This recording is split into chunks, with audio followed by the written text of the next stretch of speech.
That is the vaguest thing I've ever heard in my life. I mean, come on. I'm not going to read it. It doesn't matter.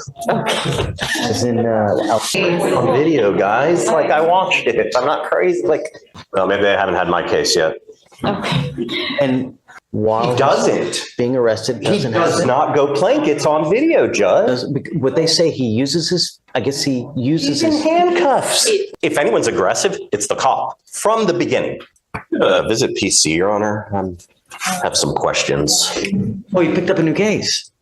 I'm sorry. I'm just. This is where the courtroom atmosphere completely changes. The judge starts rattling off case after case, like he's reading a resume nobody wants attached to their name. But here's the catch.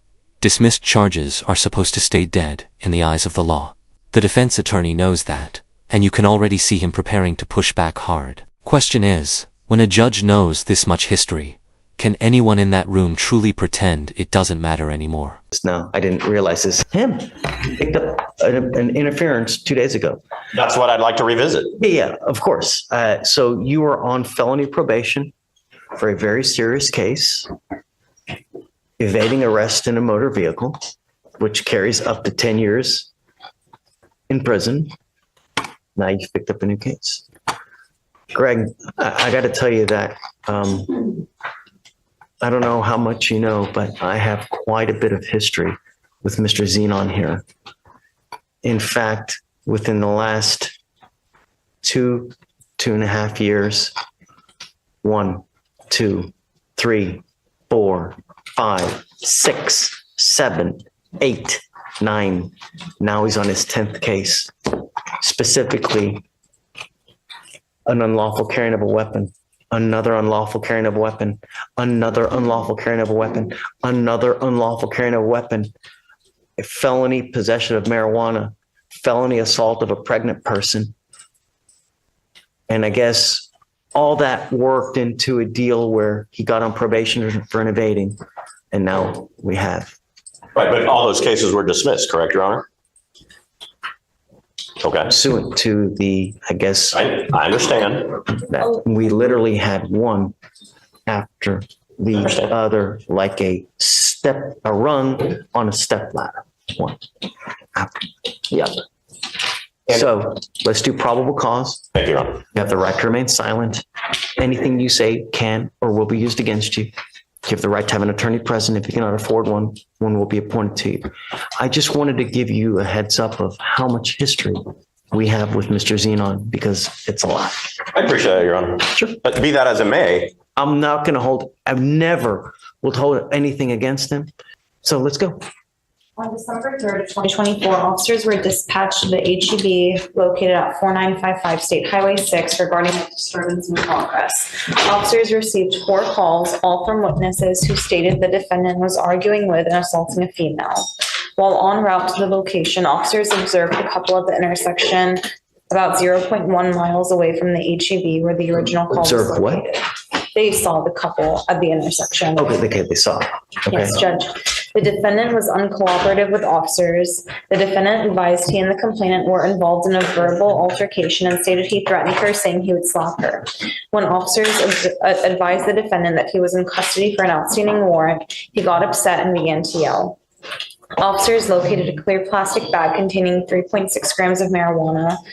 The defendant refused to comply with officers' commands to sit down and would not place his legs and feet inside the vehicle. The defendant pushed back against the officer's hand with his chest when he attempted to help him into the vehicle, pushed his legs straight and applied force toward officer's hand in an attempt to stop him from placing his legs inside the vehicle, and then used the bottom of his foot against the bottom of the door frame to further resist. The defendant refused to speak with officers and would not cooperate with the investigation.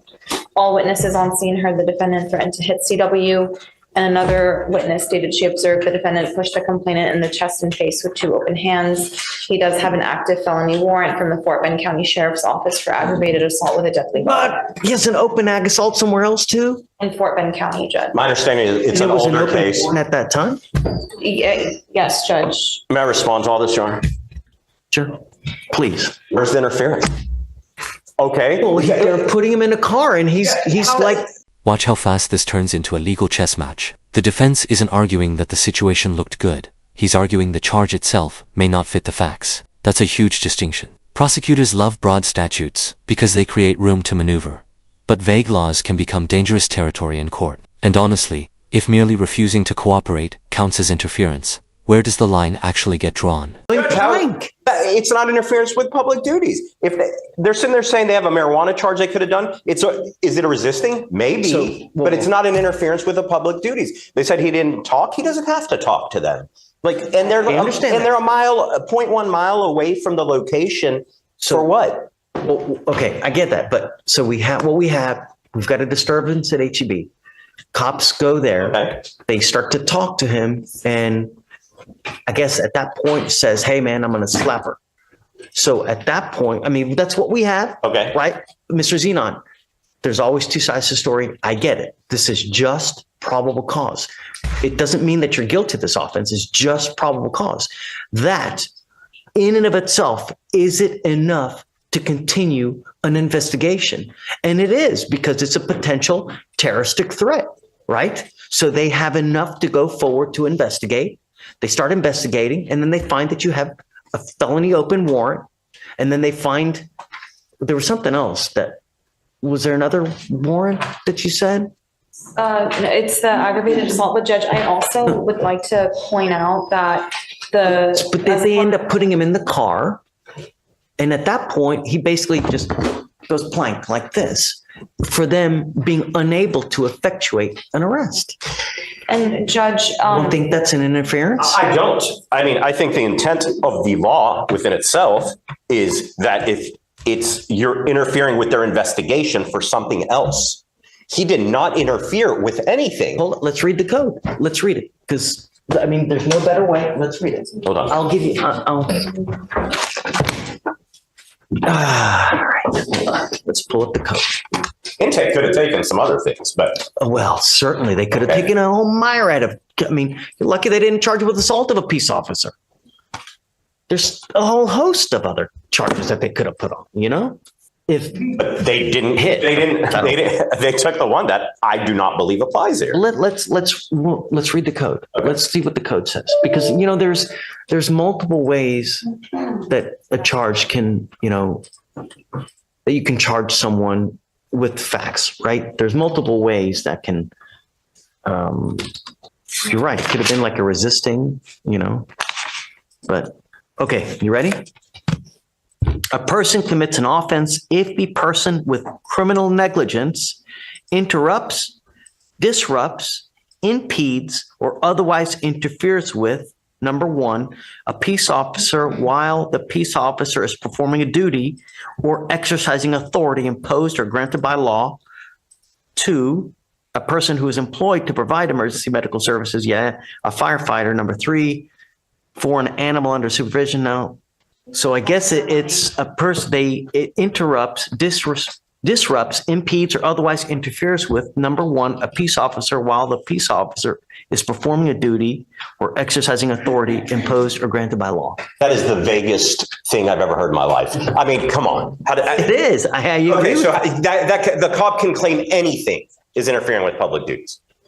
I mean, constitutionally, that is the vaguest thing I've ever heard of. Judge, that's the statute. That's You'll find no argument with me, right? It is pretty vague. Yeah. It is. He's got bigger issues. I mean, they should have taken the other charges. My whole point.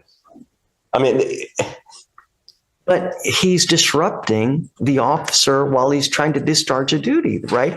The officer's trying to arrest him and put him in the car, and he's not letting him do it. I mean, that's assuming they even had the right to do that. I mean, he's 0.1 miles away. Felony warrant. They didn't even know about the warrant. They didn't know about the warrant till after. So, I mean, that comes after all of this. They're saying, go ahead. I didn't even give you a chance to talk. No, you're okay, Judge. They were investigating the assault, Judge, or the threat that he admitted to making. So it was an active investigation. And then when they were detaining him, he was resisting arrest, is what it seems like. And with being 0.1, I mean, did they have the authority to arrest at that time? Right? Now the judge is doing something viewers miss all the time, separating probable cause from proof. He's basically saying, do I think there's enough to continue the case? Not do I think this guy's guilty? That difference changes everything. And the moment body cam footage enters the conversation, the entire hearing becomes a gamble. Because if the video contradicts the report, even slightly, credibility can collapse in front of a jury overnight. I think it was during their investigation, the defendant admitted to threatening, that he would slap Miss Clark. And it's at that point they start to put him under At arrest. that point, they ran him through the NCIC and they found that there was an active warrant, and then they informed him that he was in custody. Okay, then that's a resisting from what they're using to say he's pushing back or pushing. Remember, That's I a mean, resist. That's not interference could with be- public duties. But it could be that a set of facts can be multiple charges, right? So it could be resisting, but it could also theoretically be interfering with what he's trying to effectuate, which is an arrest. It's a duty that he's performing. He's performing the duty of an arrest. But again, it's vague. If the officer didn't put in the report, he's not saying in the dim summary, you are under arrest. We don't. Well, I mean, it's Okay, well, I mean, but so we don't know. I mean, okay, I'm just saying. if he says he's under arrest, but I mean, damn, it's all but clear. I mean, this is. We also don't have the offense report We yet. don't Judge. I don't Judge, care. I he mean, was in but the I think that process. there's enough, he places him in custody, right? He's going to arrest him, starts putting him in the car, and dude goes plank. I know, but I don't have the video. I've I mean, I shared the think that- videos with. Remember, You're right, I haven't had a chance. guys, this is a very low burden. This is probable cause. This is not beyond a reasonable doubt, Beyond a reasonable doubt is a different standard. This is just to see if there's enough to go forward. And according to this, you are disrupting, allegedly, you're impeding, and you're otherwise interfering with him trying to arrest you and putting you in the car. A person can interfere with duties in multiple ways. It's not just one way. Like you go over there and someone else tries to stop an arrest from happening. I don't know. I think that there's enough. Whisper to me because I want to know what you're about to say. And if you want time, you guys can go back and talk.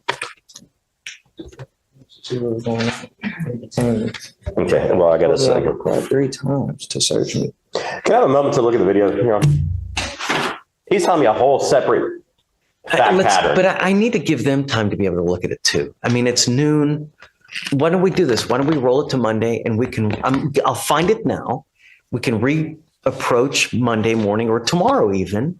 And if you find, I mean, because if you find a completely set of different facts than to what they're saying on video, I'm all ears. I'm always all ears. I'm always willing to rehear probable cause at any time. I mean, it's not the be all end all. But for now, what they're telling me, if it in fact is the case, there's enough for probable cause to go forward. Is there enough beyond a reasonable doubt? I don't know. But be that as it may,